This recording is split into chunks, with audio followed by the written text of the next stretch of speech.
This episode of Cell and Gene the podcast is brought to you in partnership with Thermo Fisher Scientific. Thermo Fisher's cell therapy processing instruments are designed to help customers transition from process development to commercial manufacturing, utilized as standalone devices or integrated as part of a closed modular process.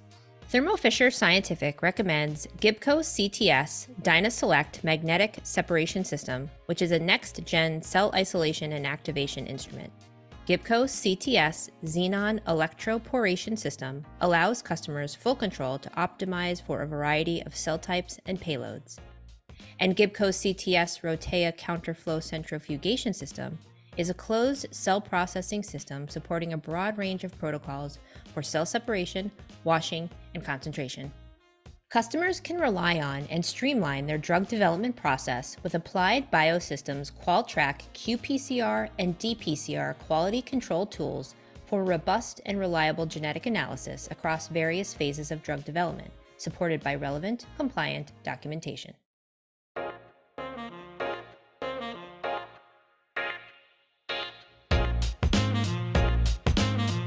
Hello, listeners. Thanks for joining us on this episode of Cell and Gene the podcast. I'm your host, Erin Harris, and my guest for this episode is Dr. Linda Marbán, CEO and President of Capricor Therapeutics, a clinical stage biotech focused on the development of cell and exosome-based therapeutics for the treatment and prevention of serious diseases. So, Dr. Marbán, thank you so much for being here today. It's a pleasure to have you. Thanks, Erin. I'm really excited to be here. Good.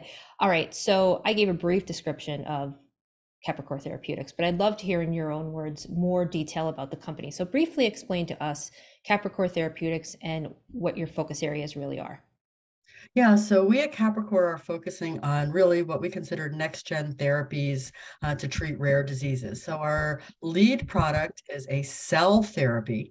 It's an allogeneic, which means it's off-the-shelf cell product that is designed to combat the sort of dual enemies of pathology, inflammation and fibrosis. And these cells are not stem cells. We actually started the company around the concept that we thought we had discovered a stem cell to treat heart disease. But in fact, we ended up realizing that the cells were not stem cells, but actually basically carriers of exosomes that deliver messages between cells and therefore drive the positive biology that we see. The cells now are in a late stage clinical trial. It's called phase 3, and a phase 3 means theoretically it's your last clinical trial before you can make something available to all people with the disease. And the disease that we're focusing on right now is called Duchenne muscular dystrophy, which is something that is an X-linked disorder. It means that it comes on the X chromosome and therefore is typically only expressed in boys and men because they have one X chromosome, whereas we women have two X chromosomes. So we, the women, are unfortunately carriers, but we usually don't know it till we have an impacted son. Duchenne muscular dystrophy is a muscle wasting disease. It means that these boys and young men lack the ability to make dystrophin. It's the largest and most important protein in the body for maintaining cell shape and durability. I liken it to the bumper of a car. It prevents damage to the main frame of the car so that you can have the little bumps and bruises of daily life without really impacting the actual structure. Without dystrophin, the cells, just like a car without a bumper, sustain enough damage that they ultimately die. And when the kids try and replace them, they ultimately run out of the ability to do so. They lose the function of that muscle group, and it goes from sort of large muscles to small muscles, ultimately impacting the lungs, or not the lungs themselves, but the muscles in the chest that'll allow breathing, and the heart, and they typically die somewhere in their 20s. So it's a really terrible disease. I always say, to anybody that has children, it's like watching your children lose milestones every day of their lives rather than gain milestones. And some of the advocates will say when they go to bed at night, all they ask for is tomorrow, not worse. Please, tomorrow, not worse. And we have really fantastic clinical trial data in this terrible disease. We published it in a main journal called The Lancet last year, and we've used that to power through this late stage or pivotal clinical trial. Now, that's not all, folks, because our second product is in our pipeline called exosomes. So, sort of in that long response, you heard me talk about the fact that we discovered that our cells were not stem cells, but they mediated their mechanism of action by exosomes. Now, what are exosomes? Exosomes are very tiny, nanometer size. So, a millionth of a millionth of a millimeter. They are so tiny, but they carry messages between cells. And we can liken them to the words of cells. They tell cells what to do, how to respond to a situation that they're in, and they usually give them tools to do it. So it's kind of like a cellular toolbox. And we discovered that the exosomes were delivering these cellular tools to, for instance, the Duchenne muscular dystrophy patients by giving them things to fix their muscles, to help repair their muscles and reduce the impacts of the inflammation. So we decided, why would we stop with just the cells? Why don't we build on that and actually use the exosomes as a therapeutic? But what we quickly realized is that the exosomes isolated from the cells worked just as well as the cells, and the cells were doing a fine job. So why mess with what works? But we thought, why don't we actually capture the power of the exosomes to deliver messages inside cells and take advantage of that by engineering exosomes? So now we've developed another pipeline of products where we are working on taking exosomes from a standard cell line, not from our therapeutic cell line, and just engineering them. So we put things on the outside that tells them where to go or what to do. And when we put things on the inside, like everybody knows now, mRNAs, microRNAs, other kinds of nucleic acids that can be very safely and easily delivered inside the cell without too much hassle and theoretically without side effects. So those are the two product candidates. We have CAP-1002, it's the cell product for Duchenne muscular dystrophy. And then we also have the exosome pipeline, which is coming along really nicely. Great. Thank you for that detailed explanation of exactly what your company is working toward and working for. We'll break that down even more a little bit later on in the conversation. But speaking of your exosome program, I do want to kind of more broadly talk about exosomes in general before we really break down into your exosome program. Talk to us a little bit about where exosome science is today as a potential new class of therapeutics. Where are we in the entire program? So that's a really great question, Erin, and I'm glad that you brought it up. So I liken exosomes to antibodies. So I started my career right around the time, 30 years ago or so, when antibodies were just coming onto the spectrum as a concept that we could actually change biology by using an antibody, blocking a natural-based cellular response or causing a natural cellular response, depending upon how you are using the antibodies. And now they are the number one prescribed therapeutic in terms of revenue generation, I believe, worldwide. And I think that like 8 of the top 10 therapeutics now that are, for revenue generation are antibodies. Exosomes are probably where antibodies were, let's call it around 30 years ago, which is we've discovered their power. We understand that they are going to tackle a biologic problem that we as scientists have been wrestling with for a very long time, which is how to get something safely across the cell membrane, change protein translation, actually how proteins are made, and then ultimately drive biology that way, right? Because that's the crux of most disease, is if you can change how the cells make the proteins or don't make the proteins, depending upon which kind of direction you want to go, you could probably address, I don't know, somewhere around 80% of diseases, and that's off the top of my head. Could be more or less. So where are we with exosomes? So exosomes were discovered in the 90s, the 1990s, and considered to be the trash can of the cell. People just sort of thought that's where the cell put junk and it went away. And then somewhere in the early 2000s, some smart scientists looked inside and realized that the contents inside, which were primarily nucleic acids like RNA, DNA, and some proteins, just didn't look like trash. This didn't make sense. And so that exploded the industry, basically, where people on the academic side started looking at what is an exosome. And soon it became clear that they are how cells communicate. And I said a little bit ago, but I'll say again, because I think it's worth repeating, they are the words of cells. And what I can tell you sort of, again, in an anecdotal way is my words today may change your behavior. You may do something different. You may think about something different, but it's not going to change you. You're going to leave this interview as Erin, and I'm going to leave this interview as Linda. But in reality, that's what an exosome does as well. So an exosome delivers tools and information to cells that they can change their behavior, but the cell doesn't change. So there's not the genetic risk of causing cancer, or causing changes in how the gene is expressed, or even driving an immune response, because the exosome is benign. Give you perspective, if you've ever drank a glass of milk or drank a glass of beer, you're ingesting tons of exosomes. And if you've ever had or known anybody that had a blood transfusion, you're getting billions, if not trillions, of exosomes.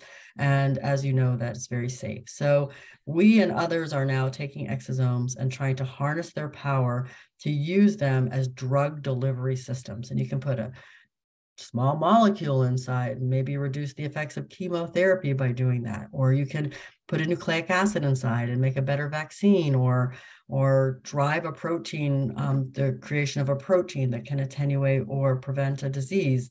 You can put proteins on the outside of the exosomes. I think of them like docking stations, where they can then land on a cell, deliver the contents inside, and do that in a very targeted way. So maybe in our future, we won't have medicines that have as many side effects, right? You know, sometimes you have to take something for back pain, but it makes you sleepy because it's going sort of to all the connections and all the nerves and all the centers of your brain. If you can just make it go to the back and just reduce your back pain, you're obviously going to have a drug that's much more efficient at dealing with the issue. Yeah, good. Thank you for that. That's an extremely beneficial breakdown of exactly what exosomes are, where we are at with them, and certainly our listeners have gleaned a lot of good information from that. I want to go back now to talk a little bit about Capricor's exosome program. But you talked a little bit about it at the top of our call, the proprietary allogeneic cardiosphere-derived cells, or the CDCs, and engineered exosomes. So both of which are in these various stages of preclinical development. Is that right? So the CDCs, the exosomes made from CDCs, they are in early stage clinical development. We have an active IND, which is an investigational new drug application, and the potential to use that. We're not using those at the moment because, as I mentioned, and we can sort of dig deeper into the question, but I think it's really important for me to highlight. So sometimes we scientists have aha moments. And I was at a conference in Boston a few years ago when we were working on developing the CDC exosomes. And again, I realized that the cells were doing a fine job there. Why mess with what works? But what we really want to do are turn biologics into drug products, right? That we can quantify and qualify, and we can tell you how much we're going to use and what effect we're going to get. I realized that if we took an aliquot of exosomes and we put something on the outside or put something on the inside, we could then drive exactly the biology that we wanted. We didn't have to take advantage of what nature gave us. We could make the choice of what we were going to do with that exosome. So that drove me to recruit a small but very efficient team of scientists with many years of experience in exosomes. We use a standard cell line now. It's called an HEK 293 cell. You can buy it. And then we make exosomes in large quantities from that. I have an engineering team that's hard at work in San Diego, making tons of these in these very industrial looking machines. And then we can take those and we can either put something on the outside or put something on the inside, or sometimes both, to drive the biology that we're looking for, whatever disease situation we're trying to address. Gotcha. Okay. And I want to talk a little bit about the allogeneic significance of specifically your CAP 1002. Can you talk to us a little bit about that, and specifically the allo Aspect of it? Yeah. Yeah. So, it's really funny because industry and times move and things change rapidly. So when we first discovered the potential opportunity, and they were called CDCs then, cardiosphere-derived cells, it wasn't even CAP 1002, we started off with an autologous cell. So we took patients that had had a large heart attack. We took a tiny piece of their heart and we took it back to the lab, and we identified the cells of interest and then grew them up. And that became the foundation of our first clinical trial called caduceus, which was also published in the Lancet. So we saw really great effects there in terms of reducing scar and also cardiac damage in adult patients with heart attacks. Well, ultimately, at that point, Big Pharma, which really ran biotech still, this was about, good 12, 13 years ago, the Times said, oh, there'll never be room for an autologous cell therapy. So we decided, okay, we're going to work on building an allogeneic or off-the-shelf product. We had the good fortune of recruiting Dr. Paul Terasaki, who recently passed away, but was one of the discoverers of HLA typing for transplantation, kidney transplantation. And he built that strategy at UCLA and then started a company called One Lambda. So he knew more about immunology and rejection and transplant biology than probably anybody on the planet at the time. And he advised us and he said, I don't think you're going to drive any type of dangerous rejection. Worst case scenario is the cells could be killed off, but that would then impact efficacy or the ability of your cells to do something good, but it would never impact safety. Go ahead and try it in people. So we did. And what we were able to find is that the cells do die off, but not before they release their exosomes, which is driving the mechanism of action. So it was a win-win. We could go to allogeneic.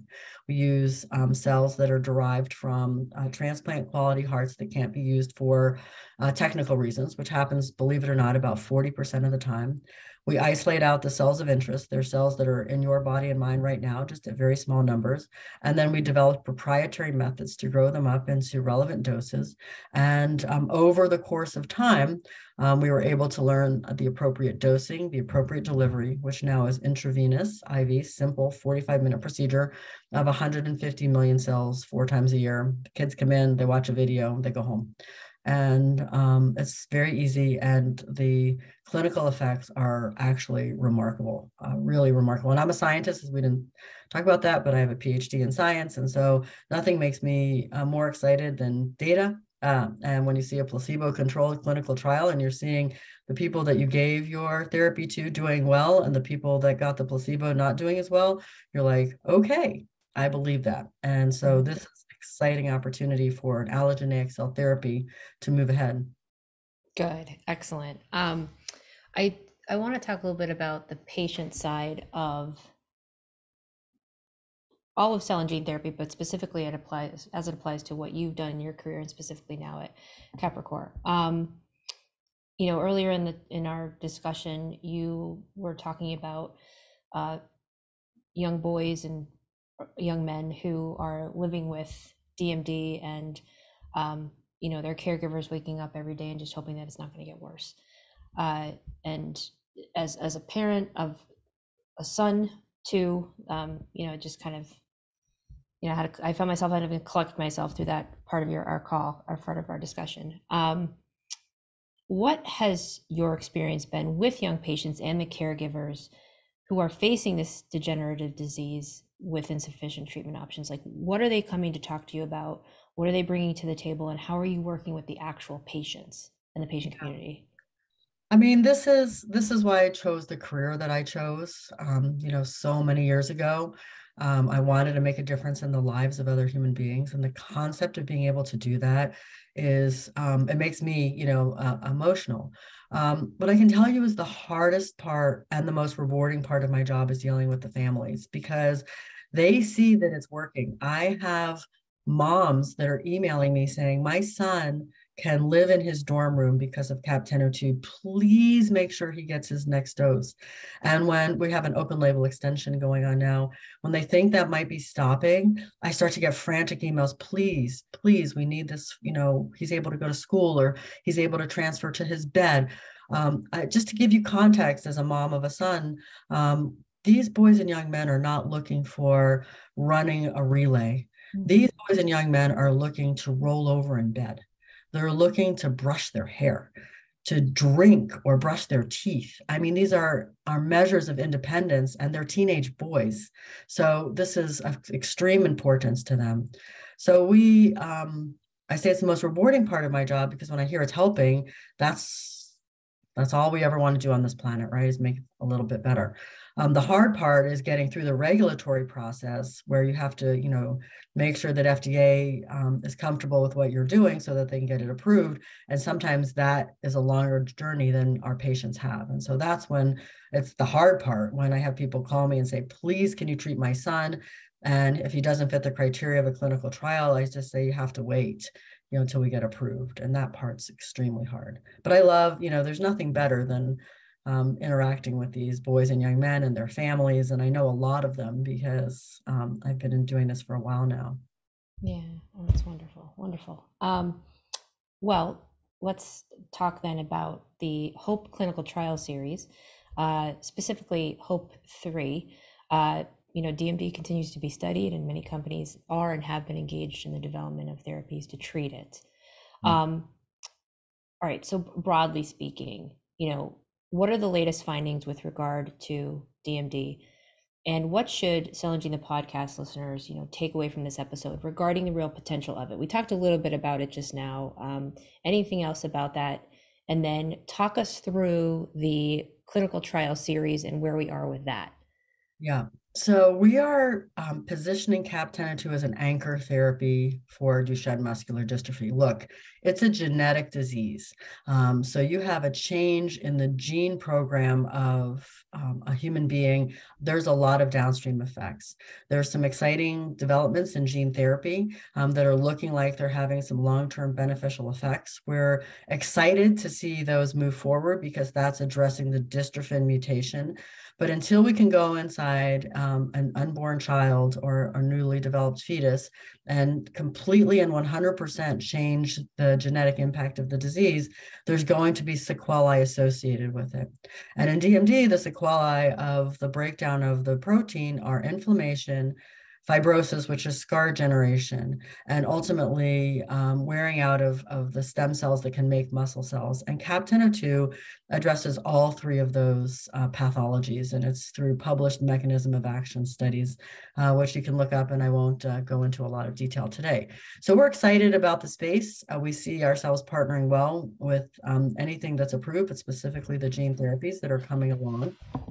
In terms of our own clinical development, we have had really 3 positive clinical trials. HOPE 1, which was published in the Journal of Neurology, was our first clinical trial in the space. It was 25 patients, randomized 1-to-1, which means one patient got cells and one was observed with natural history.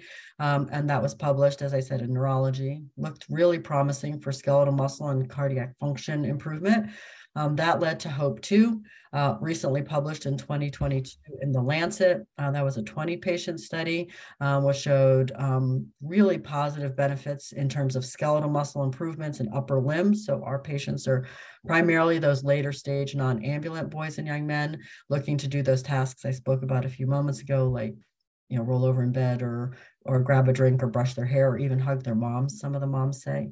And that's, very positive. And then for me, as I said a minute ago, I can't emphasize enough, I'm a scientist, data drives me. And HOPE 2 open label extension has been the most extraordinary because we had placebo patients that went down during the clinical trial.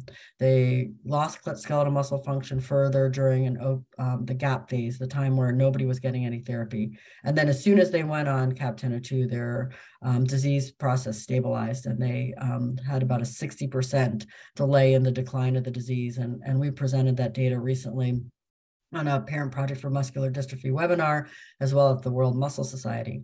So now HOPE 3 takes advantage of all of that positive data. It's a currently designed 68 patients, randomized, double-blind, placebo-controlled trial. Same patients, later stage, primarily non-ambulant, kids over 10 years of age that can get into the trial 4 times a year, infusions, and that data should be, hopefully, all things being equal, we're looking to fully enroll by the end of the third quarter of 2023, and then moving on to data analysis over the next year, and looking for approval, hopefully in early 25, if all goes well.